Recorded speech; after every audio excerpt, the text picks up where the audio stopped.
عام لفظ ہے نا. تو جب گائے کہہ دیا تو اب کو بندہ کہے گائے آیا تو پہلے بتائیں گائے تو ہے تو اس میں بیل شامل ہے کہ نہیں. تو گائے کی جتنی قسمیں ہیں نا ہمارے محدثین بھینس کو گائے میں شامل کرتے ہیں. بھینس گائے کی ایک قسم ہے. تو نبی پاک صلی اللہ علیہ وسلم نے جب گائے کا لفظ استعمال کیا تو بھینس اس کے اندر آ گئی. تو اگر گائے کی قربانی جائز ہے تو بھینس کی قربانی بھی جائز ہے. اگر بیل کی قربانی جائز ہے تو کٹے کی قربانی بھی 100% جائز ہے. اس کے اندر 7 حصے ڈالے جائیں گے، اسے قربان کیا جائے گا، یہ جائز ہے. اگر آپ صریح لفظ نکال کے دکھانے کو کہیں گے تو پھر تو بڑی چیزوں میں لوگ الجھ جائیں گے. پھر کیسے نکالا جائے گا خسی کی جائز ہے کہ نہیں، جو خسی نہیں اس کی جائز ہے کہ نہیں، فلاں کی. تو ان تفصیلات، ہاں بہت ساری چیزوں کی تفصیلات حدیث میں ہیں لیکن ساری چیزوں کی موجود نہیں. اس لیے میرے عزیز یاد رکھیں، بھینس کی قربانی بھی ہوگی، گائے کی بھی ہوگی، بیل کی بھی ہوگی، کٹے کی بھی ہوگی. جن کی نہیں ان کی نہیں. ہم نے کبھی کہا ہرن کی قربانی بھی ہوگی یا مرغی کی قربانی بھی ہوگی. تو حدیث مبارکہ کے اندر جو چیزیں موجود ہیں ان کی جتنی اقسام ہیں ان سب کی قربانی کرنا ہاں جائز ہے. اور میرے نبی پاک صلی اللہ علیہ وسلم نے فرمایا جانور خوبصورت ہو، لنگڑا نہ ہو، کانا نہ ہو، زخمی نہ ہو، خوبصورت جانور لاؤ، اس کو لا کے ذبح کرو. لوگ کہتے ہیں چلو اتنے پیسے اللہ کے راستے میں دے دیں تو یہ کافی نہیں کافی. مسلم شریف میں، بخاری شریف میں میرے نبی پاک سید عالم صلی اللہ تعالی علیہ وسلم نے فرمایا 10 ذی الحج کو اللہ کی نظر میں ابن آدم کا سب سے پسندیدہ عمل. لیکن نا 10 ذی الحج کو، کل 10 ذی الحج ہے تو بڑے کام ہوں گے. فجر کی نماز بھی ہوگی، تکبیرات تشریق بھی پڑھی جائیں گی. آج فجر سے شروع ہو گئی نا، 9 کی فجر سے لے کر 13 کی عصر تک تکبیرات تشریق پڑھی جائیں گی. اللہ اکبر، اللہ اکبر، لا الہ الا اللہ واللہ اکبر، اللہ اکبر وللہ الحمد، اللہ اکبر، اللہ اکبر، لا الہ الا اللہ واللہ اکبر، اللہ اکبر وللہ الحمد، اللہ اکبر، اللہ اکبر، لا الہ الا اللہ واللہ اکبر، اللہ اکبر وللہ الحمد. کوشش کریں جب بھی پڑھیں 3 بار پڑھیں. تکبیرات تشریق بھی پڑھی جائیں گی. فجر کی نماز بھی کل ہوگی، عید کی نماز بھی ہوگی، لوگ اور بھی کوئی ذکر اذکار کریں گے. لیکن میرے نبی پاک صلی اللہ علیہ وسلم نے فرمایا 10 ذی الحج کو اللہ کو اپنے بندے کا جو کام سب سے زیادہ پسند ہے وہ یہ ہے کہ وہ اللہ کے راستے میں جانور کا خون بہائے. حالانکہ نمازیں بھی ہیں، اذکار بھی ہیں، تکبیرات بھی ہیں، سارا کچھ ہے، پر اللہ کو سب سے زیادہ کیا پسند ہے؟ جانور کو قربان کرنا. یہ اللہ کو بڑے خوبصورت لفظ نبی پاک علیہ السلام نے فرمایا قربانی کا جانور قیامت کے دن اپنے سینگوں اور کھروں سمیت آئے گا، اور جس نے قربانی کی ہوگی اس کی بخشش کروا کے اسے جنت میں لے کر جائے گا. تو فرمایا ابن آدم کا سب سے پسندیدہ عمل یہ، سب سے پسندیدہ، کہ وہ 10 ذی الحج کو قربانی کریں، کوشش کریں خود ذبح کریں اپنا جانور. یہ حضور کی سنت ہے. یہ نہ ہو سکے تو نبی پاک صلی اللہ علیہ وسلم نے اپنے ہاتھوں سے ذبح کرنے لگے حضرت فاطمہ کا جانور. تو فرمایا فاطمہ ادھر آ کے اس کے پاس کھڑی ہو جاؤ، میں تمہارا جانور ذبح کرنے لگا ہوں. اپنے جانور کے پاس کھڑے ہوں. میرے جو بھائی ذبح کرنے کا کام کرتے ہیں نا، قصاب ہم کہتے ہیں، سارے قصاب نہیں ہوتے، بہت سارے لوگ یہ سعادت حاصل کرتے ہیں اور بڑی نیکی کا کام کرتے ہیں. اللہ انہیں بڑی بہترین جزا عطا فرمائے گا، بڑا خیر کا کام کرتے ہیں. لیکن چونکہ رش ہوتا ہے ایسے لوگوں کے پاس، تھوڑی جلدی بھی ہوتی ہے. پہلی تو کوشش کریں تکبیر خود ڈالیں، یہ نہیں ہو سکتا تو قریب کھڑے ہوں. ہمارے ہاں ایک رواج یہ بھی ہے کہ 2 بندے ہاتھ رکھتے ہیں. ذبح وہ کر رہا ہوتا ہے تو جس کی قربانی ہوتی ہے اس کو کہتے ہیں تو بھی ساتھ ہاتھ رکھ. ہوتا ہے نا جی بہت ساری جگہوں. اب حکم یہ ہے شریعت اسلامیہ کا کہ جب جانور ذبح کریں گے تو پڑھیں گے بسم اللہ اللہ، بسم اللہ اللہ. ہاں نبی پاک صلی اللہ علیہ وسلم نے لمبی دعا پڑھی، صحابہ بھی لمبی دعا، انی وجہت وجہی للذی فطر السماوات والارض حنیفا وما انا من المشرکین، یہ بھی پڑھا. اور پھر میرے رسول پاک صلی اللہ علیہ وسلم نے یہ بھی کہا کہ اللہ میری طرف سے قبول فرما، میری امت، میری اہل بیت کی طرف سے قبول فرما. صحابہ جب جانور ذبح کرنے لگتے پہلے یہ دعا پڑھتے، پھر کہتے اللہم تقبل منا کما تقبلت خلیلک ابراہیم علیہ السلام وتقبلتا حبیب کا محمد صلی اللہ علیہ وسلم، اے اللہ ہم سے بھی قبول فرما جیسے تو نے حضرت ابراہیم سے قبول فرمائی اور جیسے اپنے حبیب حضرت محمد صلی اللہ علیہ وسلم سے قبول. یہ ساری دعا پڑھیں اور جب جانور ذبح کرنے لگے تو پھر پڑھیں بسم اللہ اللہ بسم اللہ اللہ. اچھا 2 آدمیوں نے ہاتھ رکھا ہوا ہے، 2 آدمیوں نے. اب اگر ایک نے بھی نہ پڑھی بسم اللہ اللہ اکبر تو جانور حلال نہیں ہوگا، دونوں کو پڑھنا پڑے گا. یہ مسئلہ یاد رکھیں. ایک اور بات بھی بتانی ہے آپ کو، وہ بھی آپ نے یاد رکھنی ہے. قربانی کے بڑے جانور میں کتنے حصے ہوتے ہیں؟ 7. اب 7 حصوں میں 7 کی نیت قربانی کی ہونی چاہیے. 7 کی 6 حصے ڈال گئے، جو چلے تھوڑے سے زیادہ امیر لوگ نہیں تھے، نارمل تھے، انہوں نے 6 حصے ڈال لیے. 7واں امیر آدمی تھا، اس کو جا کے کہا یار ایک حصہ نہیں مل رہا تو چل تو نے تو 2-3 بکرے لیے ہوئے ہیں تو بھی شامل ہو جا. اس نے پہلے تو کہا نہیں یار میں نے اب لے لی ہیں. پھر جب اصرار کیا تو کہا چلو ٹھیک ہے بڑے گوشت کا قیمہ کرا لیں گے. تو اس طرح کرو ڈال لو میرا بھی حصہ. اب 6 کی نیت قربانی کی، 7ویں کی گوشت کی، کسی کی بھی قربانی نہیں ہوگی، گئے سارے. اب اس کے لیے شرط کیا ہے کہ اس کو بھی آپ، اصل میں ہمیں مسائل نہیں آتے، نہ ہم سیکھتے ہیں نہ پتہ کرتے ہیں، پھر خرابی ہوتی ہے. اب اس سے کہیں کہ یار قربانی سے پہلے اپنی نیت کا اعادہ کر، اپنی نیت کا اعادہ کر، بتا کہ تیری نیت کیا ہے، اگر غلط ہے تو صحیح کر لے تاکہ سب کی قربانی تو بتا. یہ جو تو رکھ رہا ہے قربانی تو کس کی قربانی کر رہا ہے؟ دادا جی کے نام کی، ابا جی کے نام کی، اپنے پیر کے نام کی، استاد کے نام کی، یا رسول پاک صلی اللہ علیہ وسلم کے نام، نبی پاک کے نام کی؟ اس سے پوچھیں اور جو وہ نیت بتائے اس نیت کی دعا ہوگی، اس کی طرف سے کہا جائے گا اے اللہ اس کی طرف سے اسے قبول. میری بات کی سمجھ آ رہی ہے میرے عزیزوں کو؟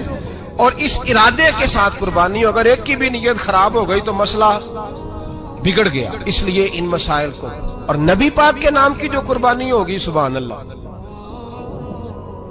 میں کرامات کا زیادہ قائل نہیں، ہم کرامات کے نہیں کیفیات کے قائل ہیں، کیفیات کی. اور دین ویسے بھی لفظوں کا نام نہیں کیفیت کا نام ہے.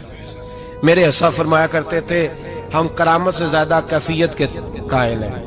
اگر مرید ساری زندگی کرامتیں سناتا رہے اور کبھی اسے مدینے جانے کا شوق ہی پیدا نہ ہو، کبھی نبی پاک کے نام پہ آنسو نہ آئے تو پھر کرامت کا فائدہ نہیں، کیفیت تو ملی نہیں اسے. ہم کیفیت، اسی طرح ہم نظرانے کے نہیں نظر آنے کے قائل ہیں. تو بھائی یہ یاد رکھ لیں کیفیت کا نام دین ہے.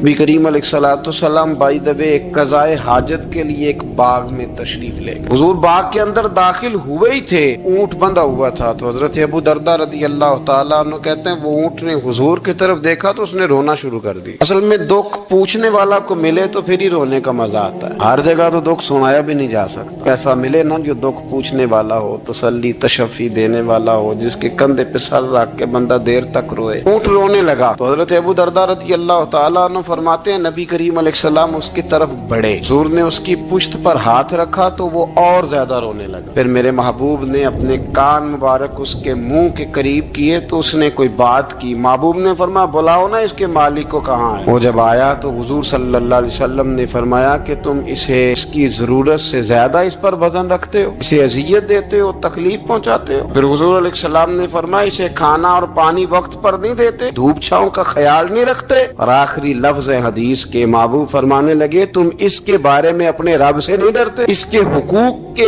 تحفظ کے لحاظ سے تم اللہ کا خوف نہیں رکھتے، وہ تم سے پوچھے گا اس کے بارے میں. یہ حدیث حضرت ابو درداء رضی اللہ تعالیٰ عنہ نے سنی ہوئی تھی نا. جب آپ کا اپنا وقت وصال آیا نا تو حضرت ابو درداء نے بھی اونٹ رکھا ہوا تھا. جناب ابو درداء رضی اللہ تعالیٰ عنہ نے گھر والوں سے بھی معافیاں مانگی، رشتہ داروں سے بھی، دوستوں سے بھی. تو پھر اونٹ کے سامنے بھی جا کے کھڑے ہو کہنے لگے اونٹ دیکھنا اللہ کی بارگاہ بارگاہ میں میری شکایت نہ کر دینا، اس کے حضور کہہ نہ دینا کہ یا اللہ اس نے میرے حق نہیں ادا کیے۔ فرمایا میں نے کوشش کی ہے تیرے حقوق ادا کرنے کی، اور اگر کہیں کمزوری رہ گئی تو مجھ سے درگزر کرنا۔ یہ انداز تھا ان لوگوں، جن باتوں کا ہمیں پتہ چل چکا ہے اس پر عمل کی بھی تو کوشش ہونی چاہیے۔ تو میرے عزیزوں، جانوروں کے حقوق میرے نبی کریم علیہ الصلوۃ والسلام نے بیان فرمائے۔ سب سے پہلی بات حضور نے یہ بیان کیا کہ جانور کو گالی نہ دو۔ ایک شخص نے ایک مرغ کو گالی دی تھی تو نبی پاک علیہ السلام نے فرمایا اسے گالی نہ دے، یہ تو تجھے آذان کے لیے بیدار کرتا ہے۔ وطن کچھ نوابزادوں اور شہزادوں کی نیند خراب کرتا ہے مرغا بھی، تو خیر مرغوں نے اذانیں پڑھنی چھوڑ دی۔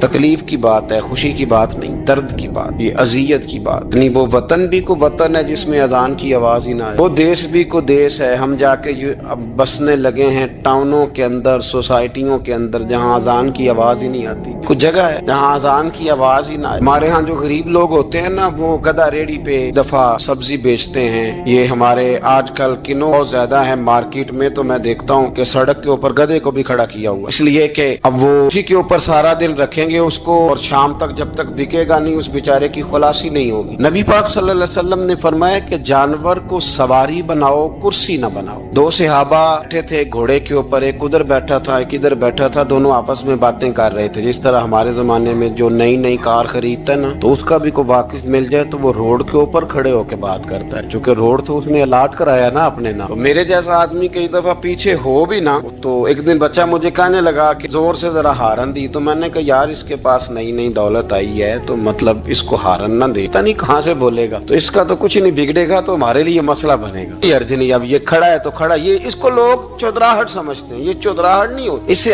یہ آپ کے کمزور ہونے کی علامت ہے۔ اس طرح چھوٹا آدمی اس طرح کے کام کرتا ہے، بڑے لوگ تو کسی کو تکلیف ہی نہیں دیتے کیونکہ وہ بڑے ہوتے ہیں۔ تو نبی پاک علیہ السلام نے دیکھا دو غلاموں کو، ایک کے گھوڑے کا منہ ادھر ہے دوسرے کا ادھر ہے، تو آپس میں گفت و شنید کر رہے ہیں۔ میرے رسول کریم علیہ السلام نے وہیں تنبیہ فرمائی، حکم دیا، فرمایا سواریوں کو سواریاں بنایا کرو، کرسیاں نہ بنایا کرو، جب تک چلنا ہو اس پر بیٹھو، اور جب بات کرنی ہو تو گھوڑے سے نیچے اترو، پھر بات کرو تو پھر دوبارہ گھوڑے پہ بیٹھو، کہ اس سے اتنا ہی کام لیا جائے جتنا وہ اس کا بوجھ برداشت کر سکے۔ عبداللہ بن مبارک نے کرائے پہ گھوڑا لیا تھا، کرائے پہ سواری لیتے۔ حضرت عبداللہ بن مبارک رحمۃ اللہ تعالیٰ نے ایک شخص سے کرائے پہ گھوڑا لیا کہ مجھے فلاں سفر پہ جانا ہے تو گھوڑا کرائے پہ دے دو۔ اس نے کہا جی کس کس نے جانا ہے؟ تو آپ فرمانے لگے میرا وجود دیکھ لے، میں نہیں جانا ہے۔ طے ہو گیا، آپ نے گھوڑا اس سے لے لیا۔ جب آپ جانے لگے تو ایک آدمی رستے میں ملا، کہنے لگا حضور کوفے جا رہے ہیں؟ فرمایا ہاں۔ کہنے لگا یہ میرا خط بھی لے جائیے گا، یہ میرا خط ہے، کتنا وزن ہوتا ہے خط کا، یہ میرا خط ہے، فلاں آدمی کو دیجیے گا۔ تو آپ فرمانے لگے تو میرے ساتھ واپس چل گھوڑے کے مالک کے پاس، اگر وہ اجازت دے گا یہ سفر گھوڑے پہ زیادہ رکھنے کا تو میں رکھوں گا، اگر وہ اجازت نہیں دے گا تو میں نہیں رکھوں گا۔ تو وہ آدمی کہنے لگا حضور اتنی چھوٹی چھوٹی باتوں کا کیوں خیال رکھتے ہیں؟ عبداللہ بن مبارک فرمانے لگے اس لیے کہ میں رحمت للعالمین نبی کا ماننے والا ہوں، میرے رسول پاک علیہ السلام رحمت للعالمین ہے، تو میں اتنا بھی ظلم جانور پر کر سکتا ہوں، میں پہلے اجازت لوں گا اس کے مالک سے، اس کے بعد پھر میں آگے جاؤں گا۔ تیسری بات حضور علیہ السلام نے فرمایا جو جانور جس مقصد کے لیے پیدا کیا گیا اسے وہی کام لینا ہے، دوسرا کام نہیں لینا، جس مقصد کے لیے پیدا کیا گیا۔ گھوڑا، گدھا اور خچر کھانا اسلام میں ذبح کر کے کھانا اس لیے جائز نہیں رکھا گیا کہ یہ سواری کے جانور ہیں، تو جو سواری کے جانور ہوں گے انہیں ذبح کر کے کھایا نہیں جائے گا، اس سے سواری کا کام لیا جائے گا، اور جو جانور گوشت والے ہوں گے ان سے گوشت کا کام لیا جائے گا، جو دودھ والے ہوں گے اس سے دودھ کا کام لیا جائے گا۔ بخاری مسلم میں موجود ہے، نبی پاک علیہ السلام فرماتے ہیں ایک شخص نے بیل پر سواری کر لی، اس نے سواری کر لی اور جب وہ تھوڑا سا آگے گیا نا تو بیل اپنا منہ پیچھے کر کے کہنے لگا میں سواری کے لیے نہیں پیدا کیا گیا۔ اللہ نے اسے زبان عطا فرمائی اور بیل بول پڑا، کہنے لگا مجھے حال کے اندر جوت لے، یہ کام مجھ سے لے لے، لیکن تو میرے اوپر سواری نہیں کر سکتا، سواری کے لیے اللہ نے گھوڑے پیدا کیے، اونٹ، گدھے اور خچر پیدا کیے ہیں، جو جانور جس مقصد کے لیے ہوگا اس سے وہی کام لیا جائے گا۔ ایک بات اور کرنے لگا ہوں، ذرا سخت ہے، جانوروں کو لڑانا حرام ہے۔ حضرت عبداللہ ابن مسعود رضی اللہ تعالیٰ عنہ روایت بیان کرتے ہیں، فرمایا لعنتی ہے وہ شخص جانوروں کو آپس میں لڑاتا ہے، وہ لعنتی ہے جو جانوروں کو آپس میں اور آپ اس ملک میں رہتے ہیں جہاں کروڑوں روپے کی شرطیں لگتی ہیں جانوروں کی لڑائی، جانوروں کو اذیت دی جاتی ہے،